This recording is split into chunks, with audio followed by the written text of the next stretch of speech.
All right, thank you guys so much for joining us for Meet Music Knoxville. I am your host, Nick Horner. This is the show where I get to have cold meetings with some of Knoxville's best and brightest in the music world, art world, what have you. And I come in totally unprepared for the most part, which makes it fun and terrifying, but mostly fun. Mostly fun. Before we get started, we have to do some thank yous. Thank you to Raven Records and Rarities, as well as Hutch and Howard, Realty of Keller Williams. You guys are amazing. Thank you for supporting Real Knoxville music. And speaking of, we're actually remote today. We're doing this from my back porch. We're not in the Real Knoxville music studio. It's a beautiful day. We are pre-recording a little bit.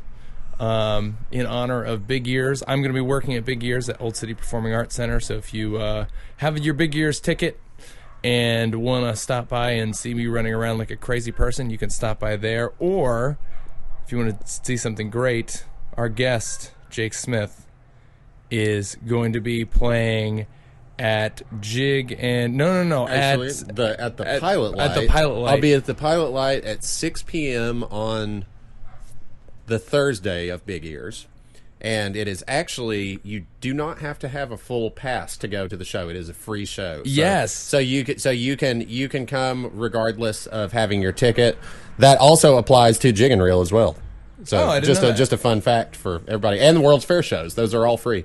But I'll be I'm kicking my thing off at 6 p.m. and wait, at what time? 6 p.m. on Thursday. And I may be mistaken about this, but I think that I may actually be, if not the first, one of the very first shows of the festival. So I feel pretty honored to kind of get to kick the whole thing off. Dude, that's dope. Yeah. So, and what's really funny is I just realized that by the time the show airs, you will have already done your performance. So I guess this isn't promotional as much as you can just right now. We're going to pretend like you're reflecting on it. It's like, cool. What an amazing show you just had. I can certainly say.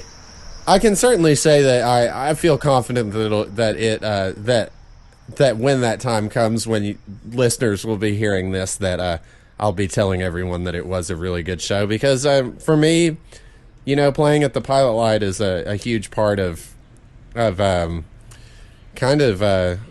not just where I am in Knoxville, but has been a major part of like my development as a musician in this town over the last 12 years that I've been, playing out. And, just love the Pilot Light,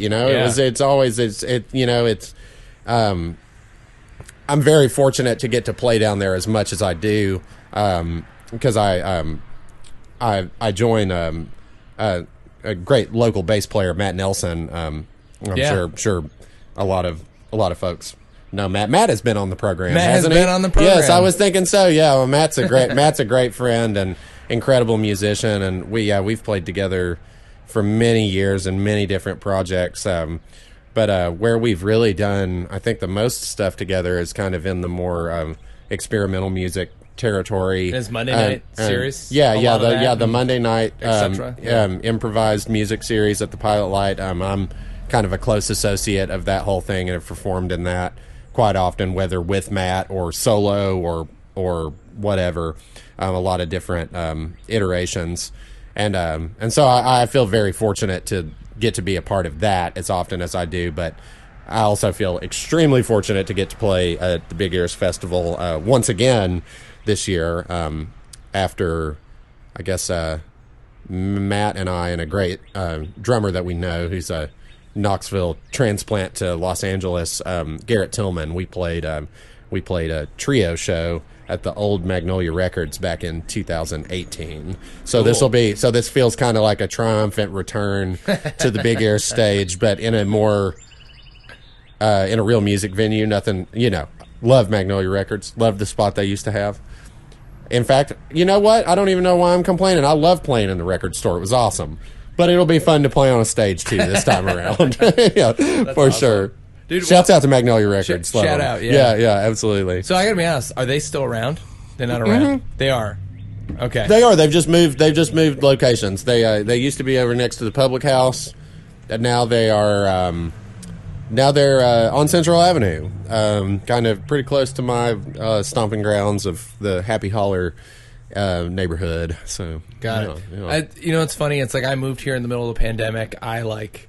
It's been all of that stuff that you usually find out in the first 6 months was just all stinted by I'm not leaving the house for 2 months because it's for sure, and I think there's been a lot of a lot of people that I feel like I've been very closely associated with here lately have it's been a similar sort of thing with not sure if you know Ben McLaughlin or not. Ben is a fantastic musician in town, and he just moved here. He kind of ended up here via. He's originally from Omaha, Nebraska. Went to school down in New Orleans, and then ended up kind of landing in Harrogate, Tennessee, with his partner and now wife, Carolyn, and they ended up moving to Knoxville, and it was just in the dead middle of the pandemic, and he reached out. He had kind of just started reaching out to different musicians throughout Knoxville, and just kind of in the midst of everybody just staying home and not doing anything, and he actually emailed my band Jubal, who is I just looked you guys up today. Yeah, absolutely, and Jubal has not been nearly as active as we were prior to the pandemic because we've all kind of dispersed. In fact, Taylor Kress, one of my best friends in the world and close collaborator in the band Jubal and kind of the mastermind of the whole thing, he moved out to New Mexico. And anyway, Ben had emailed our band's email address and was like, hey, I'd love to meet up. And Taylor was like, yeah, me too. But I live in New Mexico, so here's Jake's information. You should reach out to him. And anyway, I kind of took a chance on this random dude that I had met, and just went and met up with him, and went over to his house. And we played music for about 5 minutes, and we were like, wow, man, this is you're like my you're like an angel sent from heaven here after the dispersion, is that a word? After our whole band went all our different ways and whatnot, but Ben is somebody that I've been playing with quite often, and really, really, really like his stuff. But it's been a similar thing where it was kind of like, he moved here, and it was like he kind of, we were getting to know each other and stuff, and he was getting to know a couple other musicians, but it wasn't really until last year that we really started to get out and start doing stuff. And Ben is really somebody that I've been working very closely with, and is somebody that we kind of have been working on recordings with different artists and stuff together, and we both kind of have our respective home studios that we work out of, and have been doing a lot of producing and working with other people, and I've kind of been trying to help him get involved with doing sideman work with other bands and stuff, but definitely be looking out for Ben's music. He's just fantastic. He's got an album coming soon. It won't be too long, but we'll be playing at the Dogwood Arts Festival here next month, and it'll definitely be an exciting one. We'll be playing there. I can't remember the time off the top of my head, but be playing there on Saturday, and I'll actually be joining Kelsey Walker's band the day before on that. So if you go to the Dogwood Arts Festival, you'll be seeing a lot of me for better or for worse. That's awesome. So, yeah. Well, let's do this. I want to talk about you and just sort of get to know you a little bit better. So, are you from Knoxville originally? I am, yeah. Actually, right here in sunny, beautiful South Knoxville. I kind of grew up basically here in this same-ish neighborhood of South Haven area, kind of more in Island Home. We grew up in a little tiny place in Island Home, not one of the very extravagant sort of houses. And it was a good time. I was pretty normal South Knoxville childhood over here. Only child, had my parents were massive punk rock and bluegrass fans. So I grew up listening to a whole lot of punk rock, a lot of loud music around what era me. Punk rock? So particularly bands like the Ramones, X, the Ramones and X are the two big ones, but they were also really relevant with the whole like 90s grunge thing. You know, I was born in 1991, and it's like Nevermind, Nirvana, like, so I was hearing that all the time. Definitely heard a lot of Hole, a lot of Sonic Youth, a lot of stuff like that, which like Sonic Youth was like a huge influence on me as a guitar player and whatnot. But yeah, so yeah, I grew up over here, and yeah, went to South Doyle High School. Go Keys! Oh yeah, we didn't really win very many football games. I was in band, so I was at all the football games. But yeah, but then what was your band instrument? I played saxophone and marching band. I played tenor 3 years. I played alto 1 year, and I played bassoon in concert band and wind ensemble, and that was fun. And I was at this intersection when I was going to college, because really for me, I wasn't really like a great student, but I was always like very good with my music stuff.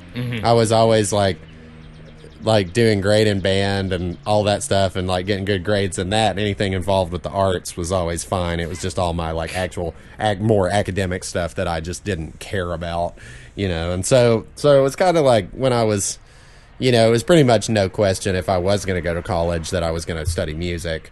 And so I was at this intersection of whether I wanted to major in bassoon or electric guitar.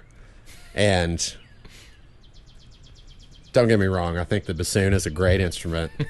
I think it's an incredible instrument, honestly. Like, I honestly wish I still had one so I could just kind of mess around with it. But Guitar was the I took the direction, guitar direction, and I'm very glad that I did so. But I went to University of Tennessee, studied guitar there with Mark Bowling, and yeah, and that was you know, that's how I got to know like a lot of the folks that I play with now. Matt Nelson, for example. Yeah. You know, it's like we you know, started at UT together, and yeah, and So do you still play any saxophones?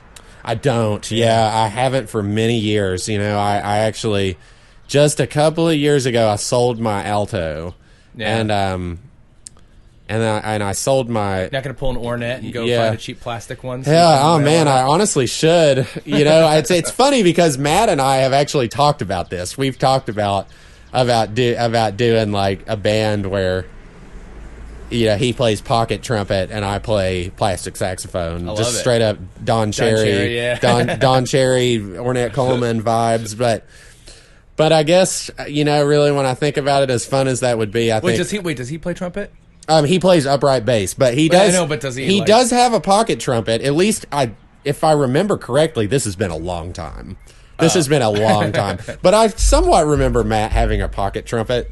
Matt, if you're listening to this and you don't have a pocket trumpet, comment below. Just comment below, please. Yeah, but yeah, you know, I guess we sort of realized after a while. I guess once we started, you know, when we started, you know, playing trio a lot, I think we realized, you know, because we would play a lot of Ornette Coleman tunes and stuff. Mm-hmm. We realized that we played them better on our primary instruments than we probably would on saxophone and trumpet. Yeah. But man, it's so funny that you're a sax player, because that's something I've really noticed, is that like there's an approach to playing the saxophone and an approach to playing the guitar in the jazz world, which is somewhat similar. I've noticed it's very like analytical. Generally speaking, it's very analytical approach to playing the instrument, and an approach to harmony.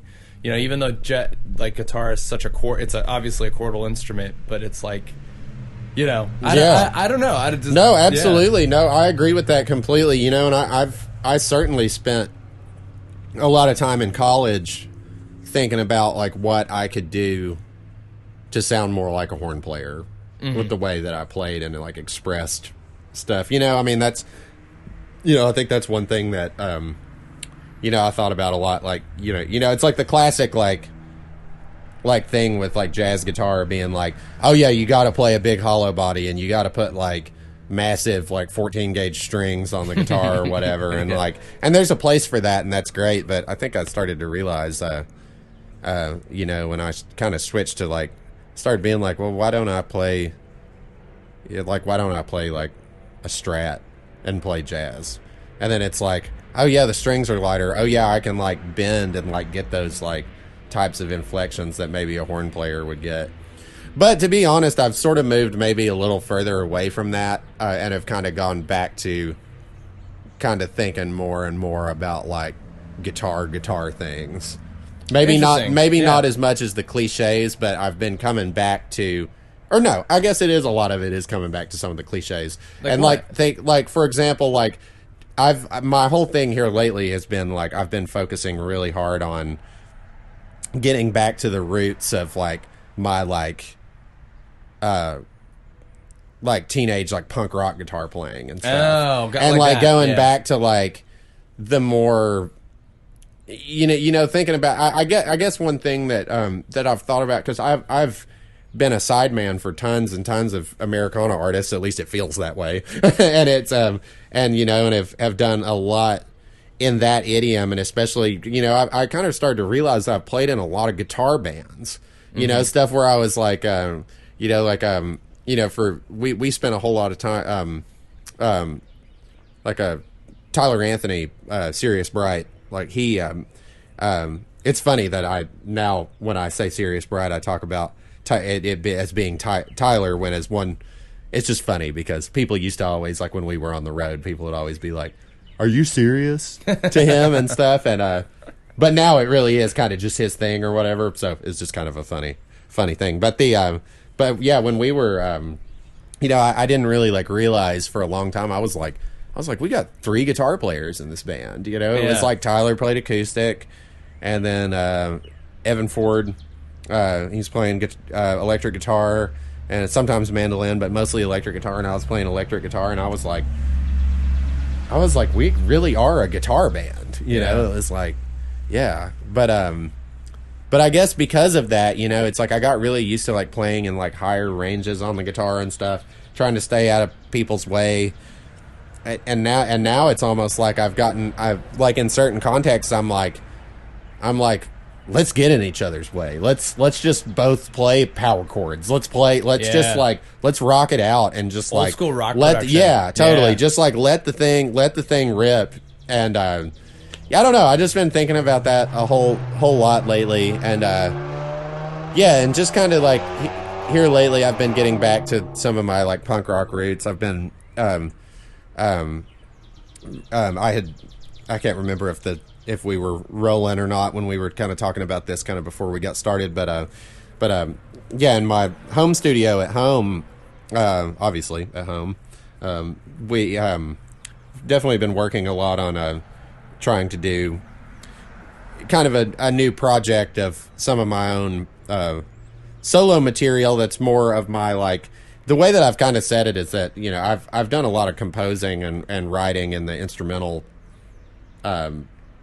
idiom, but I haven't really ever done a whole lot. I mean, I've always written songs and stuff, but I haven't really done a whole lot of kind of playing more of like the songs that I've like written lyrics for, so to say. What I've been saying to people is like I'm like my singing songs. Yeah. It's like I'm doing a project of my singing songs, and they kind of always tend to start out as almost a more folky kind of thing, but they've all kind of somewhat ended up being more of like rock and roll songs. And you mean like in this inception of the songs, yes, maybe they're more acoustic, maybe they're absolutely more, and then, yeah. But then by the time you produce them, or by the time they have 6 months, no doubt, time, for sure, yeah, and hopefully not 6 months. I'm trying my hardest to just like force myself to like be like okay with like what I'm doing and just like put it out. I've been really. Where do you put your music out? So as of right now, under my own name, I have one record out that is it's a record that Matt Nelson, Garrett Tillman, and I made, and it's under the name Smith Nelson Tillman, and it's a trio record of compositions that mostly compositions by Matt. I've got a tune on there. Is that on his Bandcamp? I Or think how do maybe we it find has a that? separate Bandcamp. Okay. I'm trying to remember. I did do some Googling. Yeah. By the way, it's like, and when I say I come in cold to these things, I do generally try to flip through and see, Yeah. and I just having a hard time finding it. Yeah, so. yeah, no doubt. Yeah, for sure. So yeah, that record is out there. It's on all the streaming services and stuff. And so yeah, that's out there.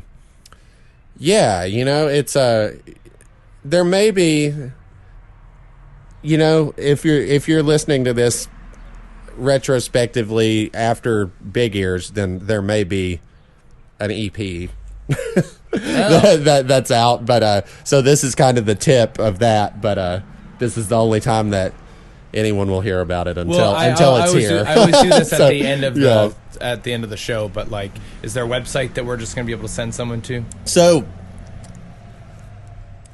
mostly just my Instagram as of right now. Cool. But there will be a Bandcamp page.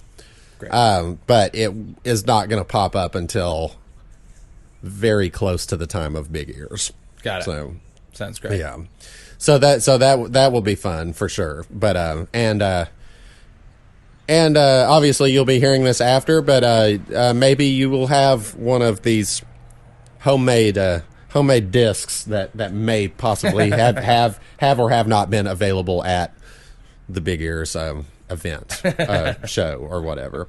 So yeah, so it's kind of a process of, you know, I've really always been a sideman for a lot of people. You know, it's like, I mean, I play with freelance with a lot of different folks. You know, I played with, you know, Tyler from Sirius Bright for many years. We did a lot of stuff.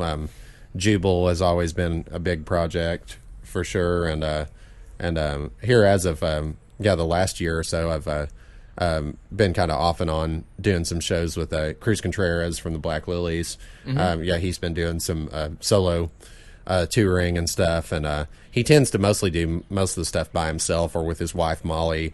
But he's been enlisting myself and Robert Richards on bass, who was formerly of the Black Lilies, and Chris Killingsworth on drums. So we've been getting out with them a bit. We'll be going on the road with him in July, going out west for a run in Colorado and Idaho and a couple of other places. I think Utah possibly, but nice. But I have a big string of shows out that way with him. But in the meantime of doing the, you know, the sideman work with folks and stuff, and you know, it's really been kind of a long time coming for me to, you know, kind of start working on some more solo material, and basically kind of what the goal is for my year is to do, and using the terms that I used earlier is what I'm hoping for, and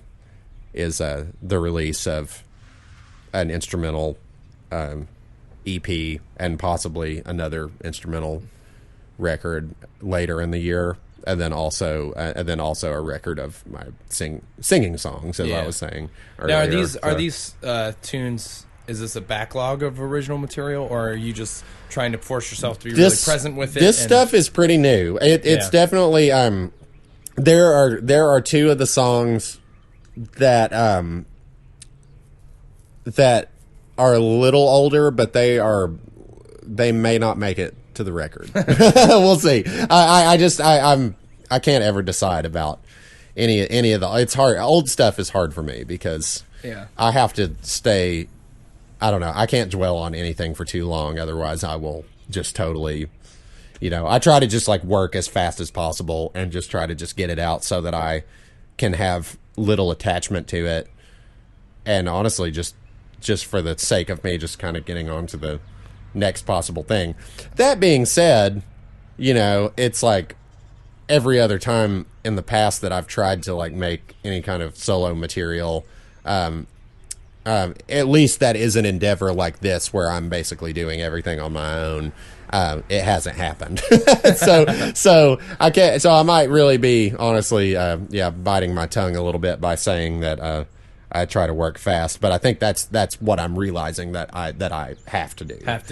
Because I've let things get a little too stale before, and it's slowed me down a lot. And You know, and honestly, through the pandemic, it was very hard for me to be productive. You know, I knew a lot of people that were like, "Oh man, I just like practiced all day," and you know, was doing when I was home, and man, I could not do anything. I mean, I really, honestly, was just, I mean, not to get like too like sad on everybody here, but it was just like, it was honestly like the entire year of 2020 and the beginning of 2021 were just so depressing that it was very hard for me to do anything. You know, I mean, I barely played really at all, and definitely was not writing whatsoever. And but it's not to say that we didn't do anything. You know, we released, you know, Jubal had a single release that we did, and also we had a couple of sessions at my old house, and when we had Taylor in town from New Mexico, and so that's some stuff that is yet to come, but will hopefully be coming down the pipeline of Jubal material soon. Well, man, it's like when you're talking about the pandemic, I couldn't help but think about the fact that it's like so much of what we were forced into during that. And I don't know what it was like down here. I was in New York for 8 years. And like when the pandemic hit, my partner Kate and I were down at her parents' place in it was like north of Huntsville.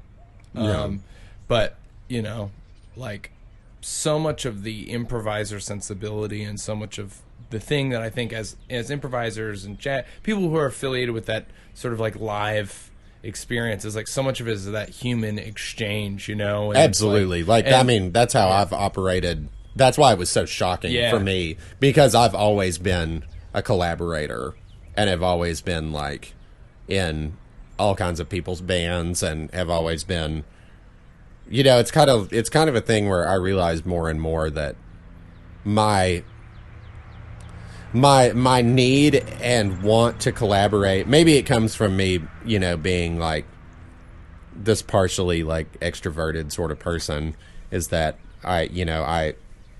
when the pandemic hit and I couldn't play with anybody, it really was just such a shocking experience for me, because it's like that want and need has honestly at times put me in a position where I've, you know, where maybe I've said yes to way too many things and like things like that. But it's because I really feel like I just feed off of that, and playing shows and touring, traveling with people. That's definitely a huge part of what I, you know, like to do with my music and or not necessarily my music, but my playing and my approach to music and just my, I mean, just the way that I work. You know, with the whole thing. So. Well, so now when you're writing your original material, you know, especially the stuff that you conceive of as sort of like a solo record, are you thinking about that as like you're really doing all of the parts that really is solo, or are you bringing people into that process as well? So far it's just been me, but I think that the only people that probably are going to end up being on the record with me are Ben McLaughlin and my good friend Jasmine Hoisington, who's also a close collaborator of mine. Jasmine has some really great music. We've released a couple of songs that are on her Bandcamp.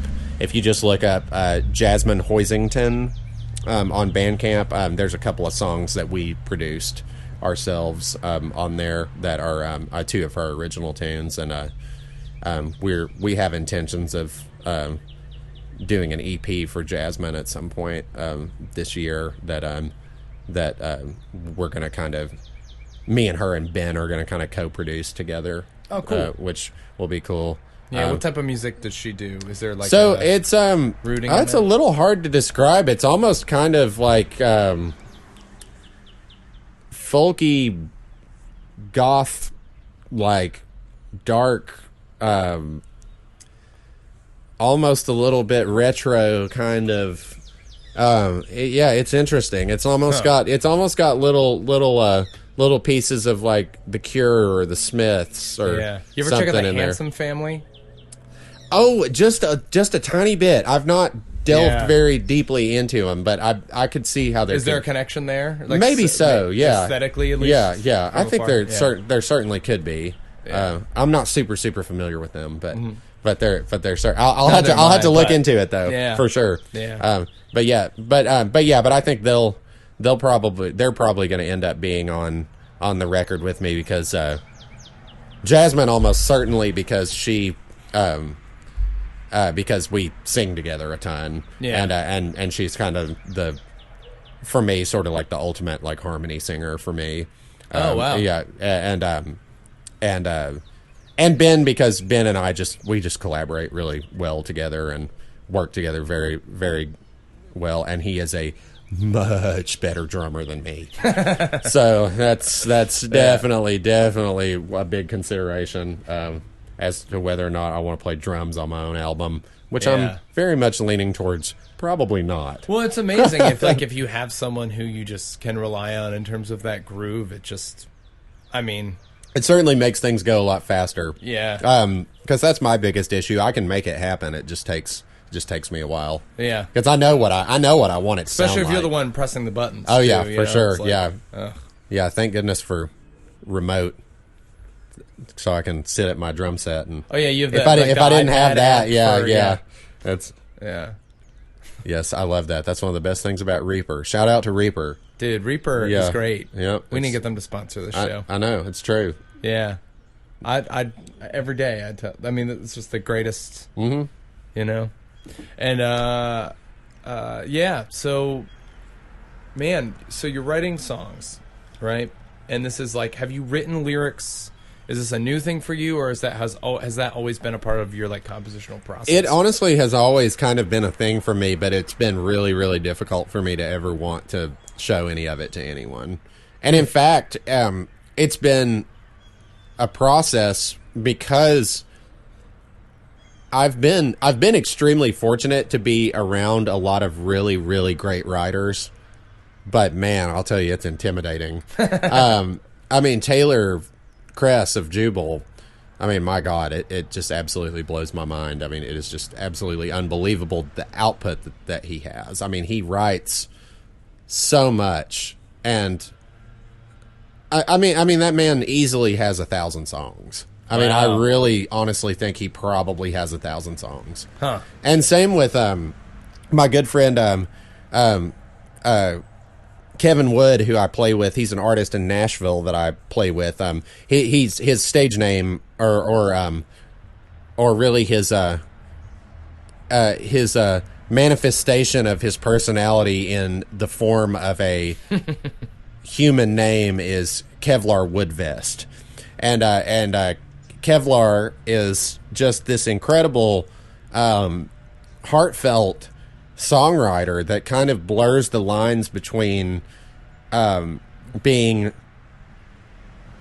like Joey Ramone or Woody Guthrie. He's like or maybe not even Joey Ramone. He's almost more like Gigi Allen without any of the bad stuff. It's like he's just got like the energy of like of a cannonball. He's just incredible. And Kevlar is a great dude. I've played on all his records that he's put out. Kevlar Woodvest.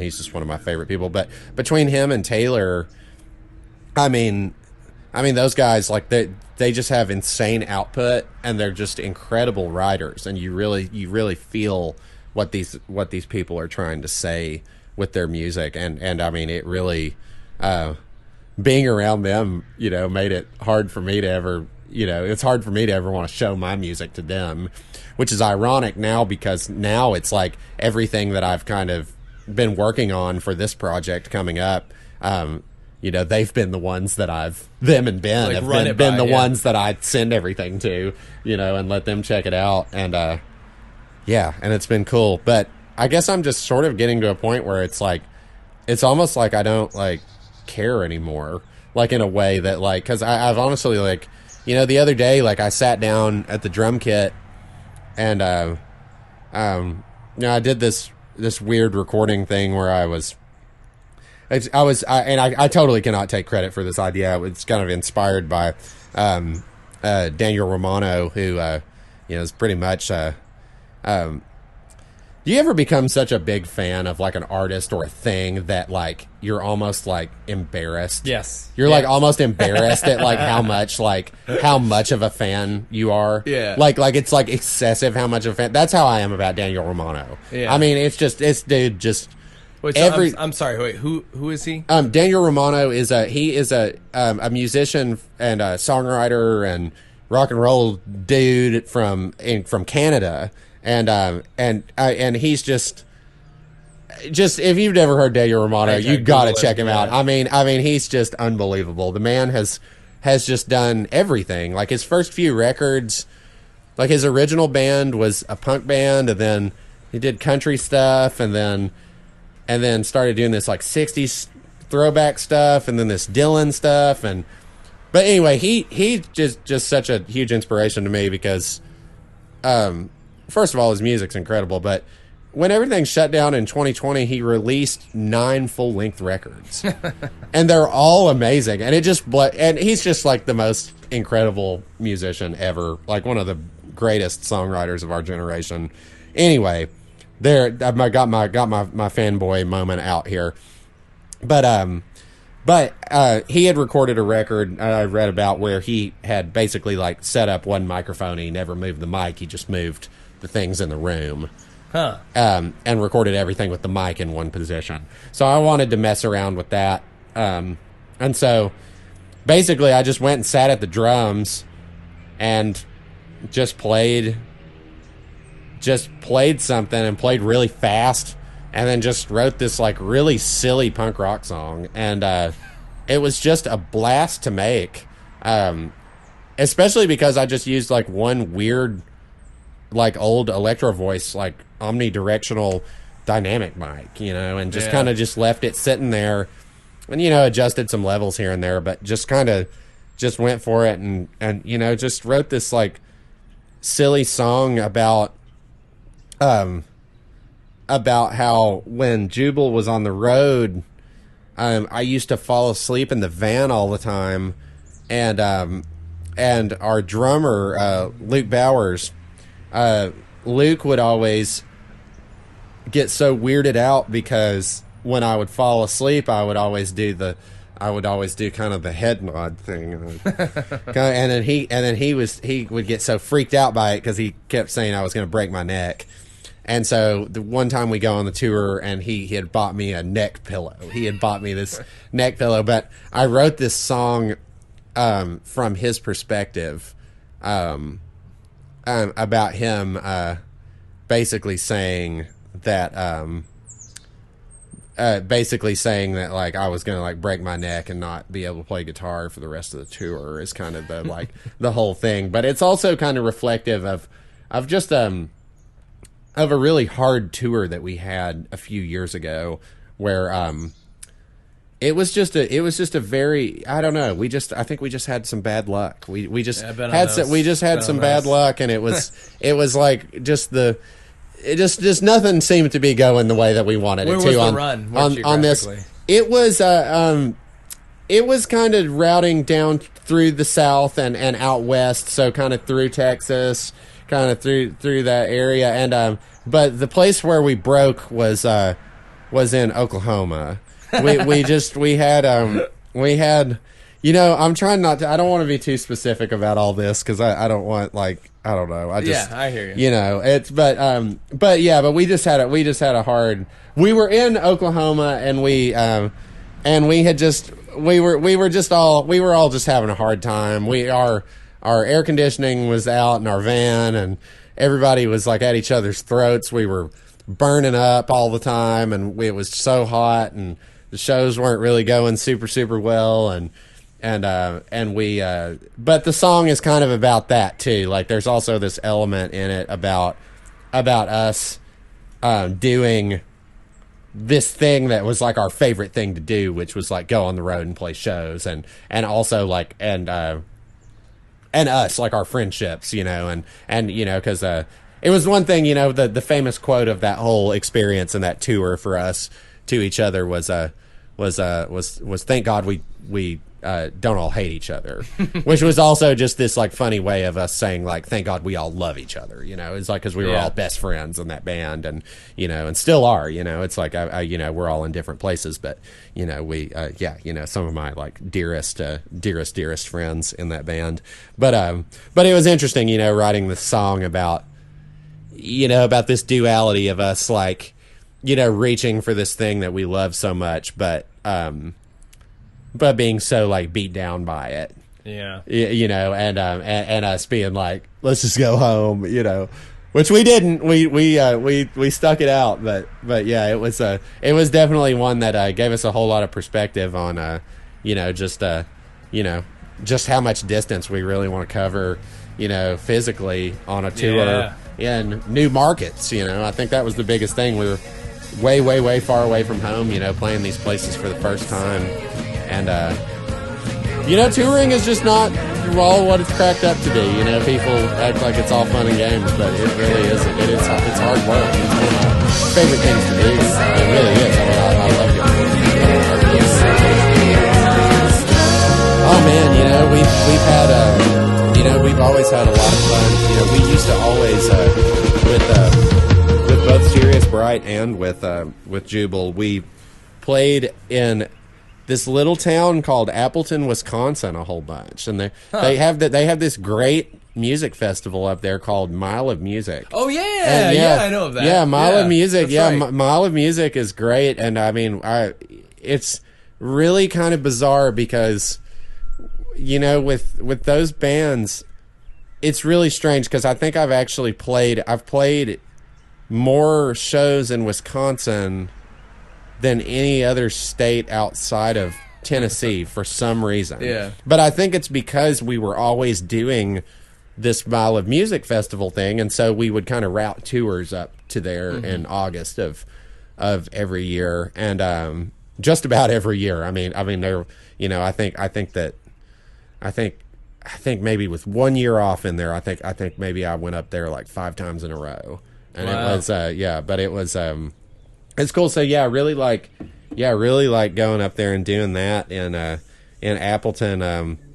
Have always had good times. I always like to get, it's not far at all, but I've always had a pretty good time playing in Nashville. Just because I kind of like get to see my buddies. I've got a big crew of friends out there, and even some artists that I play with out there, and and it's always I enjoy I certainly enjoy getting getting down to Atlanta, Birmingham. Those are fun places for sure, and it's interesting. I think I can think of more that I don't like than ones that I do, Yeah. But it's like I could probably like I thought the other day about how I was like, man, it's been a long time since I played up in New York, and I was like, I don't know if I necessarily miss it so much. Dude, where'd you play in New York? We've done Rockwood Music Hall. Oh yeah. We did Bowery Ballroom on an opening slot a long time ago. We played like some co-working space one time for like a house show kind of thing, and shoot, I'm trying to remember what some of the other places are. I know that we've played elsewhere. We did Webster Hall one time. I think that might be it. There were definitely a few times when we would be on tour and we just would kind of like, for some reason we wouldn't end up getting a New York show, but we'd just like hang out for a couple of days and then like just as a way to kind of route or whatever. Yeah. But well, it's tough to like head north, like up into Connecticut and stuff. It's like you sort of you're basically going through New York. Oh yeah, exactly. So yeah, it's like might as well sure. stop off. Yeah, even though it is a huge pain in the ass. Yeah, totally. Yeah. Connecticut. Yeah, we played at Mohegan Sun, the casino in Connecticut one time, and that was man. Yeah, we had a. It was bizarre in many ways. We played up there. I mean, I'd totally do it again, honestly. Like, I mean, we had a good time. Yeah. But it was funny because we played one night, and the next night, Dragon Force played. This was a Sirius Bright, by the way. But Dragon Force played the night after us. And yeah, that was just, I just couldn't believe that. I was Yeah. like, Dragon Force? It's like, what? And then we went and saw them, and they did a cover of Ring of Fire by Johnny Cash. Oh, really? And it was like super like power metal. Anyway, yeah, so we played our show, and like right after our show, we were like, oh yeah, let's like get some drinks and hang out. And anyway, we had two of the guys in the band had we're renting basically like a commercial space that had an apartment attached to it, and that commercial space was basically like our studio. Like we had like a home studio that we nothing too crazy, but something where we could functionally do what we needed to do.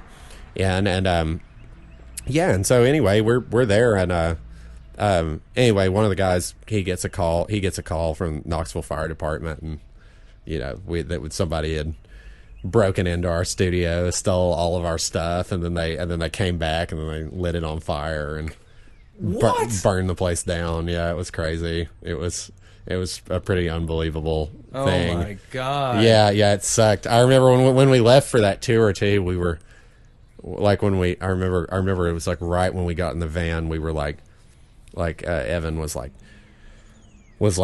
as soon as we get back, we're going to get all the serial numbers for everything, and we're going to get renter's insurance.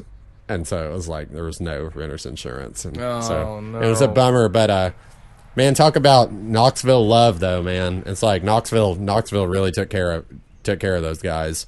I didn't really lose much from that whole thing. I didn't really have a whole lot of my own personal stuff at the studio, but Luke and Evan lived there. They lived there, so they lost all their personal belongings. They lost all kinds of stuff. It's horrible. And but yeah, Knoxville really came through. We did a crowdfunding thing, and we were able to raise enough money for them to replace their clothes and all their their stuff that yeah, and enough so that we were able to get like a new like interface and stuff to record, a few microphones to record with and stuff, and so our community got us back up on our feet for sure. But it was really a yeah, that sucked. That was not fun. But yeah, but it's but I guess kind of the silver lining for anyone that knows our band, you would laugh at that because of the song and all the ha ha ha. And but the the silver lining of the whole thing was that oh geez. Oh yeah, well just that it just kind of proved that like Knoxville was like, it's like Knoxville really looks out for their folks. It's got that vibe, man. Yeah, it definitely does. Knoxville does. loves Knoxville. Yeah, it's true. Yeah. And that's a great thing too, I think, about like the scene of folks that that I've been like involved with and have been like playing with, and it's been cool. It's like Kelsey Walker kind of like she kind of put this whole thing together where she's been getting people together like every Tuesday mornings at Remedy. And so if you're listening to this, anybody, like come to the thing. Like if you're involved with music at all, like meet us on Tuesdays at Remedy. I mean, I go every chance I can. And that's been a cool thing to just kind of like, get to like meet some new people that I didn't know before, and and kind of just get into, everybody can kind of touch base, and we can like figure out ways to like support each other and kind of come together on stuff to like, to kind of just keep our scene alive here, Yeah. Because there's a lot of really good stuff going on that feels, slightly hidden still, Yeah. And so it's really like, it's really a matter of, I think just all that stuff just getting off the ground. Yeah, that's one of the things I noticed about moving here is that there are a lot of really incredible micro communities, but there just can be a lot better of a macro community if things like this happened and took off. And so it's great that Kelsey does that. And certainly, yeah. I think it's been a really good thing, just in general, and it kind of like gets some ideas going, and and just for me, thinking more about. Especially because, I'm thinking more about, how to like. I'm by no means like any kind of like. I would never consider myself any kind of like booking agent or anything of the sort, but I definitely like to like, help my friends like set up shows and stuff, and whatever I can do to like, getting to know more people. And usually it's more of a thing where it's like, it's like, hey, jump on a bill with my band, whichever band it might be. And just trying to get people like plugged into stuff, and just trying to, I like to do what I can to help, because I feel like I know a lot of folks, and it's I definitely want to try to connect people, and I think it's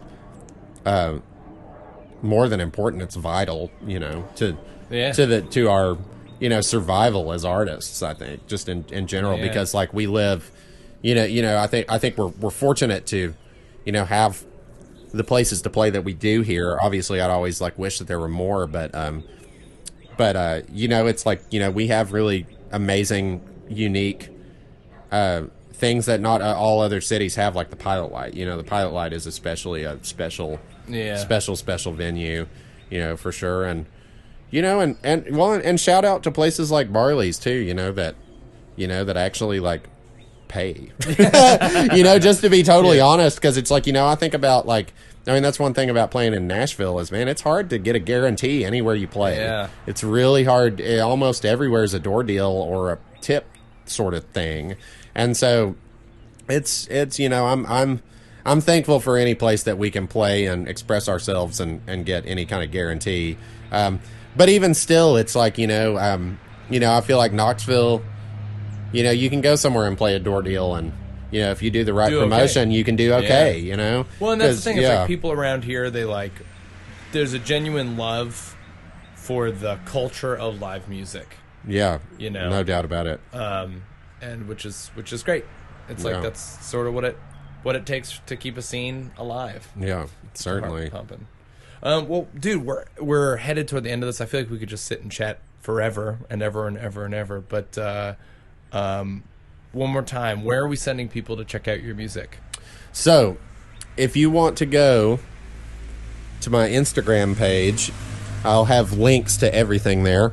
When these things are here, you'll create a link tree. I guess I'll have to link tree, yeah. Because I'll have to figure out. I don't know if what my Bandcamp URL will be, but if you go to my Instagram at JESmithMusic, then you'll be able to find it there. But like I said, by the time you hear this, there will be a Bandcamp, and there may possibly be music on it. We'll have to see if that materializes or not, but I do believe it will. So, oh man, that's great. Yeah. Well, this has been awesome. Yes, man, certainly. Yeah, absolutely a blast to get to know you. Thank you, Nick. I definitely appreciate you having me on here for sure. Yeah, most definitely. This is great stuff, and I feel honored to be among a lot of friends on the on the podcast. It's like just going through, being like, oh yeah, it's like the whole gang's here. It's awesome. Yeah. Well, one more time, I just want to thank Hutch and Howard Realty of Keller Williams, as well as Raven Records and Rarities for supporting real Knoxville music. You guys are awesome. We couldn't do this without you. I am your host, Nick Horner. Oh, before I forget, we're getting to that time of the year where we have to promote the namesake for this show, which is Make Music Knoxville. Every June 21st, free live music all throughout Knoxville. We're putting it together. We're busting our tuchuses off over here. We've got a great day in the works, and I'll start giving out more details on shows coming down the road. But in the meantime, mark your calendars, June 21st, noon to 10 o'clock. There'll be lots of great stuff. So check that out at makemusicknox.com. I am your host, Nick Horner. This was Meet Music Knoxville. We will see you next month. Thank you.